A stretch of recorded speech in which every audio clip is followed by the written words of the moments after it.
एक बड़ी गजब की बात बाबर अपनी बुक में लिखता है। बाबर की बुक का नाम है बाबरनामा। क्या नाम है? बाबरनामा में बाबर इस युद्ध को बाबरनामा वास्तव में डायरी है। वो दिल्ली का लिखता है, आज ये आज ये, इस प्रकार की बातें उसके अंदर, रूटीन सा लिखता है वो अपना उसके अंदर। तो बाबरनामा में बाबर लिखता है कि मैं जब काबुल में था, मैं कहां पे था? एक दिन सांगा के कुछ आदमी मेरे पास आए। किसके आदमी? और उन्होंने आके कहा कि बाबर, तो हमारा भाई है, तो हमारी सहायता कर, इंडिया पर अटैक कर, इब्राहिम लोदी को मार दे। मैंने पूछा कि भाई क्यों मार रहे हैं इब्राहिम लोदी को? तो सांगा के आदमियों ने कहा इब्राहिम लोदी हमें परेशान करता रहता है, हमारी अकेले की इब्राहिम लोदी के खिलाफ पार नहीं पड़ रहे, इसलिए तू आ। इसलिए बाबर कहता है कि मेरे को भारत में किसने बुलाया? सांगा। पर वो कहता है मैं सांगा के बुलाने पर भारत आया, लेकिन पानीपत के पहले युद्ध में जब मैं इब्राहिम लोदी के खिलाफ लड़ रहा था तब सांगा ने मेरी कोई सहायता, मैं इनको सबक सिखाना चाहता हूं। पर यह बाबर की साफ झूठी बात है, क्योंकि पहली बात तो यह है कि बाबर को भारत में बुलाने वाला सांगा नहीं था, दौलत खान लोदी और आलम खान लोदी थे। दूसरी बात, इब्राहिम लोदी के लिए सांगा कम से कम नहीं बुलाएगा। लप्पू सा इब्राहिम लोदी है, उसने 2 बार टिकाया था उसको, खातोली में। और मैं ना कई बार जब सोचता हूं तब मुझे लगता है कि यार सांगा कितना गजब राजा था। बाड़ी कहां पड़ता है? धौलपुर। कहां पड़ता है? आप में से मेवाड़ के कौन कौन लोग हैं? खूब सारे लोग। आप में से कितने जिन्होंने कभी धौलपुर गए हो? इस ट्रांसपोर्टेशन और कम्युनिकेशन में भी मेवाड़ वालों ने धौलपुर नहीं देखा, धौलपुर वालों ने मेवाड़ नहीं देखा। लेना देना ही नहीं है। धौलपुर के कौन कौन है आप में से? आगरा कितना पड़ता है आपसे? 40 किलोमीटर ना, 40-50 किलोमीटर। लोदियों की राजधानी है आगरा। लोदियों की राजधानी कौन सी है? मतलब इब्राहिम लोदी कहां का राजा है? आगरा। सांगा चित्तौड़ से बाड़ी जाता है, इब्राहिम लोदी को कूटता है। इसका मतलब है आपको कोई घर में घुस के मार रहा है। कितना साम्राज्यवादी राजा है यार। वो बयाना पर कब्जा किए बेटा। बयाना आगरा के पास है, वो खुद चित्तौड़ का है। मैं मेरे एक दोस्त को हमेशा हंसता रहता हूं, उनका कोई एग्जाम था साल भर, दो एक साल पहले, और उसका सेंटर आ गया उनका भरतपुर, वो खुद मेवाड़ के। मैं रूम गया था, रूम जाते मैंने पूछा अरे सेंटर कहां है आपके एग्जाम का? तो उन्होंने कहा यार सेंटर बड़ा कोर्ट सा दे दिया यार इन लोगों ने इस बार। कैसे? तो यार सेंटर भरतपुर दिया है। मुझे क्या दिक्कत होगी? उनका यार जयपुर दे देते यार, ये बैठे ये एग्जाम दे लेते, उदयपुर दे देते तो घर पे जाए आते यार, जोधपुर दे देते तो भी सिस्टर की शादी कर रखे यार जाके आते, और इन इलाकों में मैं भरतपुर यार मेरी जिंदगी में नहीं गया कभी, अब भरतपुर कहां जाएंगे कहां रुकेंगे? तो मैंने कहा यार कहां जाएंगे कहां रुकेंगे वाले छोड़ो, अपने भरतपुर में भी सैकड़ों दोस्त, इतने सालों से जयपुर बैठे तो भरतपुर के भी अपने खूब सारे जानकार है, और भी रुकने वाली समस्या तो अब है भी नहीं। होटल में जाओ, रुको, सुबह एग्जाम दे के आ जाओ यार, इसमें क्या समस्या है? तो उन्होंने कहा तो भी यार थोड़ा अलग सा है, कभी गए नहीं। तो मैं उनको हंसने लग गया कि अंतिम मेवाड़ी जो भरतपुर गया था वो सांगा था। सांगा के बाद कोई मेवाड़ी कभी भरतपुर, और सांगा खानवा में हार गया था। तो यदि आपको खानवा का बदला लेना है तो भरतपुर जाइए, एग्जाम में पास होइए, ताकि खानवा के युद्ध का बदला लिया जा सके यार। तो वो हम हंसने लगेगा, हाँ यार आज अपने ये बात कर रहे हैं इस 21वीं सदी में बैठ के कि यार अपने उधर तो कैसे जाएंगे, भरतपुर कैसे जाएंगे। सांगा कितना साम्राज्यवादी है कि वो बाड़ी के अंदर जाकर बयाना में जाकर युद्ध लड़ रहा है। इससे अधिक साम्राज्यवादी क्या होगा? तो कम से कम इब्राहिम लोदी के लिए सांगा बुलाएगा नहीं। पर फिर भी बाबर लिखता है तो एक कारण उस वाला भी माना जाए। वो अपने आप को जस्टिफाई कर रहा है कि मैं क्यों अटैक कर रहा हूं। उसने कहा मैं इसलिए कर रहा हूं। बाबर का सेनापति कौन था? सुल्तान। तो पहले से एक बंदा बैठा मेहंदी ख्वाजा, सहायता करने के लिए कौन है? सुल्तान। इस युद्ध में किसकी जीत हुई? सांगा की जीत हुई। तो अब सांगा ने कहा कि अब अपने आगरा भी कब्जा कर लेते हैं। कहां कब्जा कर लेते हैं? फिर दूसरा क्या हुआ? इब्राहिम लोदी तो मर गया था। इब्राहिम लोदी का छोटा भाई था महमूद लोदी। कौन था? उसको पता चला कि बाबर के खिलाफ कौन लड़ रहा है? सांगा। उसके भाई को किसने मारा था? बाबर। दुश्मन का दुश्मन दोस्त। तो महमूद लोदी सांगा के पास आ गया। उसने सांगा को आगा कि भाई सांगा, पहले अपनी भले लड़ाई हो रखी थी पर अब दोनों का दुश्मन एक है बाबर, इसलिए दोनों मिलकर लड़ते हैं। सांगा ने कहा ठीक है तुम मेरा साथ दो, मैं तुम्हें आगरा दिलवा दूंगा। क्या दिलवा दूंगा? तो अब बाबर को पता चला कि अफगान और सांगा आपस में मिल गए और कहां पर हमला करेंगे? आगरा। तो बाबर को लगा अब आगरा बचाना जरूरी है। तो अब बाबर खुद लड़ने के लिए आगरा से उधर, बीच में इधर बयाना से आगरा के बीच में एक जगह पड़ती है खानवा। कौन सी जगह? तो इस बार लड़ाई कहां पर भी? खानवा। पहले वाले के 1 महीने बाद। वो कब हो रहा है? 16 फरवरी। ये है भाई आपका 17 मार्च। ये तारीख याद रखना। बाबर आ गया आगरा से, सांगा इधर से गया हुआ है, खानबाग मैदान में सेनाएं आमने सामने पड़ी है, लड़ाइयों की तैयारी कर रहे हैं। महीने भर का टाइम लिया दोनों ने बीच में अपनी सेना बिना लगाने में। अब से 17 मार्च को लड़ाई करनी है। 16 मार्च को बाबर अपने सैनिकों को इकट्ठा करता है और बाबर सैनिकों को इकट्ठा करके कहता है कि अपने कल सांगा के खिलाफ लड़ेंगे। हाउस द जोश? सैनिकों ने कहा लो सर। कैसे? सैनिकों ने सांगा के खिलाफ लड़ने से क्या कर दिया? सैनिकों के कारण सीधे सीधे दो। एक कारण तो यह था कि बाबर जब काबुल से आया था इब्राहिम लोदी के खिलाफ लड़ने के लिए पानीपत में, तब वो अपने सैनिकों को कह के लाया था कि अपने दिल्ली आगरा लूटेंगे और लूट के वापस आ जाए, लेकिन वो वापस नहीं गया, यहीं रुक गया। इसलिए सैनिकों को घर की याद आ रही थी, और लगा संदेश से आते हैं डेली डेली गाना पड़ता है हमें, और ये क्या तरीका, 1 साल हो गया तेरे को यहाँ पे, 1526 में आए तेरे, अब क्या आ गया 1527, तो यार हमें घर की याद आ रही है, हमें घर वापस जाना है। दूसरा कारण ये था कि जब बाबर यहाँ पर बैठा था तो उसने सांगा का पता लगाया कि बस सांगा कैसे लड़ता है, क्या इसका बैकग्राउंड है, और तो पता चला कि आज दिन तक सांगा किसी भी युद्ध में हारा नहीं, और जो कोई इसके सामने गया है उसको इसने भगा भगा के मारा है। और पता चला कि सांगा जब खानवा में लड़ने के लिए आया तो उसका एक पैर नहीं है, एक हाथ नहीं है, एक आंख नहीं है, एक कान नहीं है, 80 घाव थे उसके शरीर पे। कितने घाव थे? 80 घाव लगे थे तन में, फिर भी व्यथा नहीं थी मन में, कि 80 घाव उसके तन पे थे, उसके मन में कोई भी चिंता। हरिवंश राय बच्चन कहते हैं, मन के हारे हार है न मन के जीते।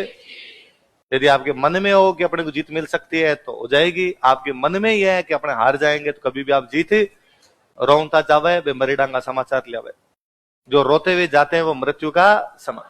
मेरे को अब भी याद है, पहले घर में टाबर हुआ करते, घर वाले कहते वहां जा वो काम करके आ, और अपने पहले कहते ना वहां तो अभी जाऊंगा तो वो काम नहीं होगा, तो घर वाले कहते अब तो पक्का ही नहीं होगा। पहले रोने लग गया, अब वो काम होगा नहीं, और ज्यादातर मामलों में ऐसा काम होता, अपने वापस आकर हुआ ही नहीं होता, हमने तो पहले कह दिया था, तू पहले ही रो रहा था तो कैसे होगा। तो मन में तो कम से कम जीत हमेशा होनी चाहिए। आप भी आरएस की तैयारी करते हो, तैयारी आरएस की करते हो, पर मन ही मन सोचते हो आरएस में तो क्या ही होगा, छोटा मोटा कुछ ना कुछ दे लेते हैं, इधर उधर अटक जाए, कहीं बाबू बन जाए तो ही ठीक रहे अपना। तो बाद में जब आदमी सोचता ही नहीं है तो बनता भी, वरना इंग्लिश वाली कहावत है, as you think so you become, जैसा आप सोचते हैं वैसा आप। और सोचना तो बड़ा ही सोचना, दूध खानी दोबा भर खानी, दोहरे माथे बैठ खानी।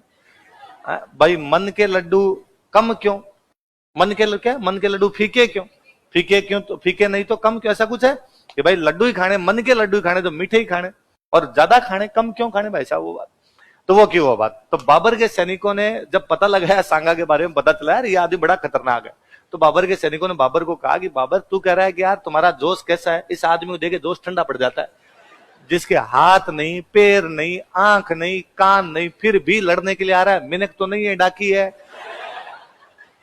और इसके खिलाफ क्या लड़े, इसके पास खोने के लिए है क्या, इसमें तेरा घाटा इसका, अपने मरमुरा जाएंगे सारे के सारे। और बाबर ने कहा नहीं नहीं ये बात नहीं, हम मुगल है और हम इसके खिलाफ लड़ेंगे तो हम पक्का जीत सकते हैं। उसने कहा फालतू की पंचायती मत कर, 1 महीने पहले इन मेहंदी ख्वाजा को और सुल्तान मिर्जा को इनका वीडियो पड़ा, धोतियां खोल ली थी। मेहंदी ख्वाजा सुल्तान मिर्जा ने कहा कि वीडियो डिलीट करवा दो प्लीज, ये कोई तरीका नहीं होता है ऐसे। तो कहा यार इस आदमी से क्या लड़ा जाए, तो बाबर को लगा खेल खत्म कर दिया यार। भाई यदि सैनिक लड़ना ही नहीं चाहेंगे, भाई मैं आपको कहूं कि आपको आरएस का पेपर देना, आपको सर हम तो नहीं दे रहे, तो फिर मेरे करने क्या मतलब, पढ़ाने का मतलब क्या हुआ। तो भाई बाबर ने लगा यार सैनिक नहीं लड़ेंगे तो करेंगे क्या, तो बाबर थोड़ा उनमें जोश बढ़ता है, और बाबर कहता है कि तुम्हें क्या लगता है कि बाबर खुद के लिए लड़ता है, उनका लगता नहीं है, कर रहा है तुम, ऐसा तेरी पंचायती हमारी इसके अंदर कुछ ही नहीं है, तुम्हें क्या लगता है बाबर साम्राज्य विस्तार के लिए लड़ता है। हाँ, बाबर ने कहा नहीं, बाबर ना खुद के लिए लड़ता है ना साम्राज्य विस्तार के लिए लड़ता है, जिहाद है। क्या है? जो धर्म की लड़ाइयां हुआ करती उनको क्या बोला करते, बाबर ने कहा ये जिहाद। और मेरे को अल्लाह ताला ने फरमाया है कि दुनिया के इस छोर से लेके उस छोर तक मैं इस्लाम की पताका लहरा दूं, मैं धर्म की लड़ाई लड़ रहा हूं, मजहब की लड़ाई लड़ रहा हूं, मैं जिहाद कर रहा हूं। यदि मैं जिंदा रहा तो मैं गाजी बन जाऊंगा। क्या बन जाऊंगा? जो धर्म की लड़ाइयां करते उनको क्या बोलते, और मर भी गया तो मैं शहीद कहलाऊंगा, सारे लोग मेरा सम्मान करेंगे, ऐसा जन्नत जाऊंगा मैं। और तुम लड़ना चाहते हो लड़ो, नहीं भी लड़ना चाहते तो मैं अकेला लड़ूंगा। थोड़ी जिहाद की, इस्लाम की, मजहब की, धर्म की बातें की तो थोड़े लोगों में रोंगटे वोंगटे से आए। तो एक आधे फौजी साहब कोई सियाने थे, फौजी साहब खड़े हुए, Babar hold hold bro hold, एक बात बता, तेरे मुंह से अल्लाह की इस्लाम की बातें शोभा नहीं देती, दारूड़ी है, पूरे दिन दारू पीता। बाबर ढंग का दारूड़िया था, सारे दिन दारू पिया करता। क्या इस्लाम में ये भी लिखा हुआ है, अल्लाह ताला ये भी फरमाते हैं कि शराब पीना हराम है, और तेरे हाथ में अब भी गिलास है। तो बाबर ने गिलास में कहा, बाबर ने कहा बाबर कसम खाता है आज के बाद शराब के हाथ। मुगलों में 2 बादशाह ऐसे हुए जो ढंग के दारूड़ी हुए थे, एक तो बाबर, एक जहांगीर। कौन कौन?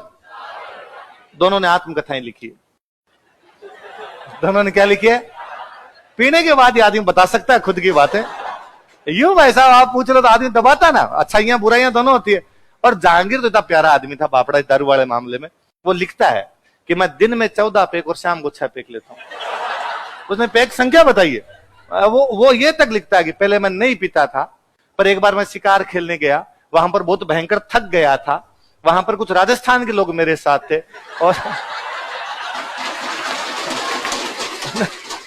उन्होंने मेरे कागजात एक लेके देखो तो तराटी नहीं आ जाए तो देख लेना। और वो लेने के बाद मुझे खूब अच्छा फील हुआ। उसके बाद मैं 14 लेता हूं, दिन में 6 लेता हूं। तो जहांगीर के टाइम में तो राज उसकी रानी करती थी नूरजहां। जहांगीर शासन संभालता नहीं था, राज कौन संभालती थी? नूरजहां। तो जहांगीर का खुद का स्टेटमेंट है कि 1 बोतल शराब होवे, आधा किलो कबाब होवे। 1 बोतल क्या मिल जाए? शराब। आधा किलो क्या मिल जाए?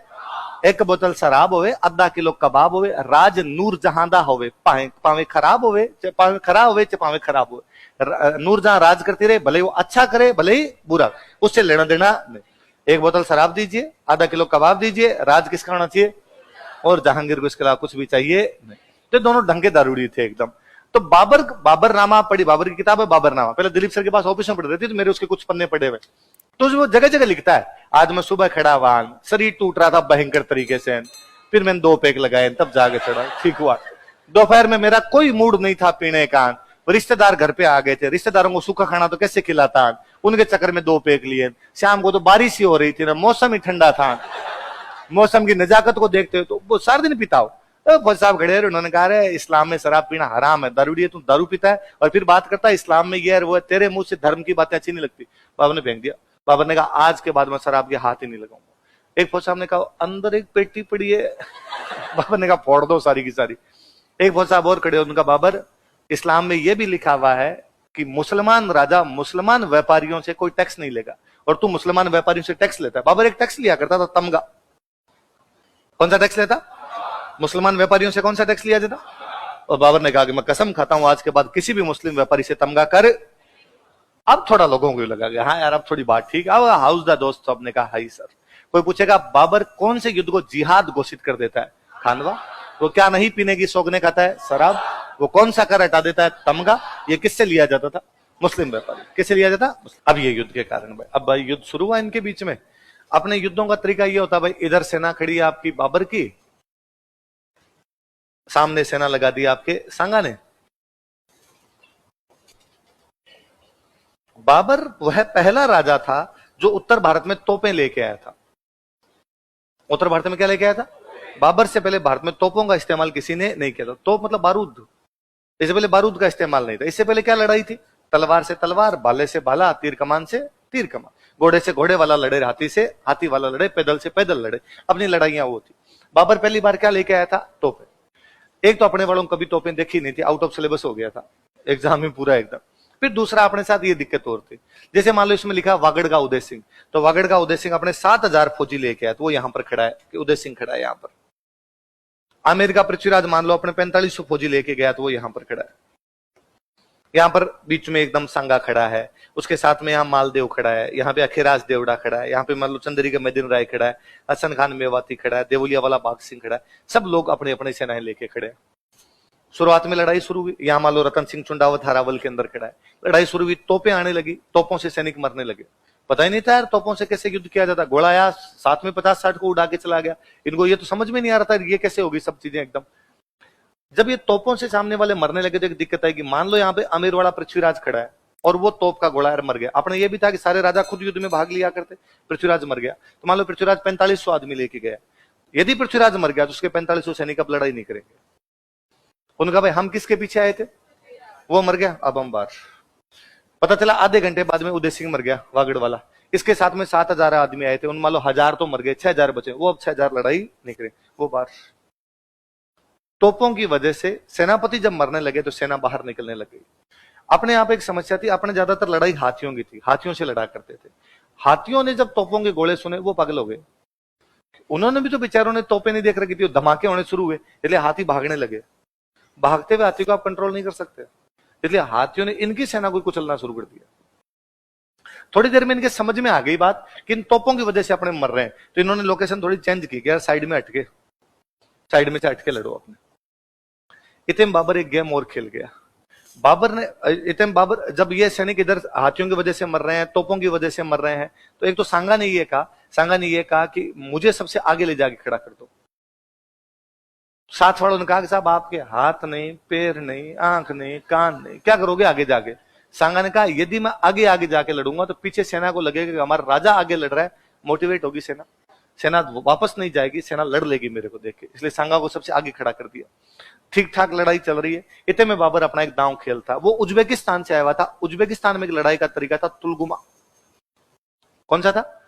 अपने यहाँ पे लड़ाई थी कि आमने सामने लड़े, भाई ये है इनसे ये लड़े, इससे ये लड़ ले, इससे ये लड़ ले, इससे अपने सीधी सीधी लड़ाई होती। और उसमें अपने राजस्थान वालों की लड़ाई तो और बड़ी गजब की थी कि अपने तलवार से लड़ रहे हैं, सामने वाले की तलवार टूट गई तो अपने वाले खड़े हो जाते, नहीं लिया। और अपने मानते भाई तेरे पास तलवार है ही नहीं तो तू कैसे लड़ेगा। और वो यदि कहती था भाई मेरे पास नहीं तो अपने वाले कहते रुक मेरे पास दो है, ये एक तू ले ले एक मैं ले लेता। ये भावना अपने में अब तक है ना। मेरे कोई कहता ना भाई अपने राजाओं ने दिमाग नहीं लगाया, तो मुझे लगता है ये तो अब भी है अपने में। मैं कहता हूं अब भी कॉलेज टाइम के अंदर और कभी कोई लड़ाइयां हो जाती, स्कूल में कभी लड़ाई हो जाती, तो उसमें कोई आके दोस्तों में यूं बातें करता ना कि आज हमने उसको पीट दिया रे, तुम कितने लोग थे कि 5, वो कितना था 1, और दोस्त हम आलोचना कर दिया करते, अरे यार अकेला था बापड़े क्या मरा रे, तुम 5 जने लगे मर गए। वो भी हमारा कोई दोस्त आके कभी कहता है, या कभी ऐसी कोई बात सुनते, एक दोस्त आया उसने कहा यार उसके सिर में लगी हुई है, यहाँ पे लगी हुई है, अरे क्या हुआ क्या वहां पे मेरी लड़ाई हो गई थी, वो कितने लोग आए थे कि 5 आए थे, क्या हुआ तो उन्होंने मेरे को पीटा, पर मैंने भी उनके 2-4 के सिर फोड़ दिए थे। शाबाश मेरे चिते, कोई बात नहीं, भाई का इलाज करवा लेंगे। पर भाई वहां से भागा, ये अपने ही मानते थे। आज भी अकेले को पीट दे, अपने उनको कभी बहादुरी का तमगा देते नहीं। तो अपने वो भावना तब भी थी यार, जब जिसके पास हथियार नहीं उसे लड़ा कैसे जाए। बाबर यहाँ साम दाम दंड भेद जानता है, उसको जानता था लड़ाई में जीत होती है लास्ट में। सिद्धांत विधांत आपके बहुत साइड के अंदर रह जाते हैं। उसने एक काम किया, उधर उसने एक सेना इधर से उतारी, एक सेना इधर से उतारी, 3 तरफ से घेर के मारते थे। इसको क्या बोलते थे?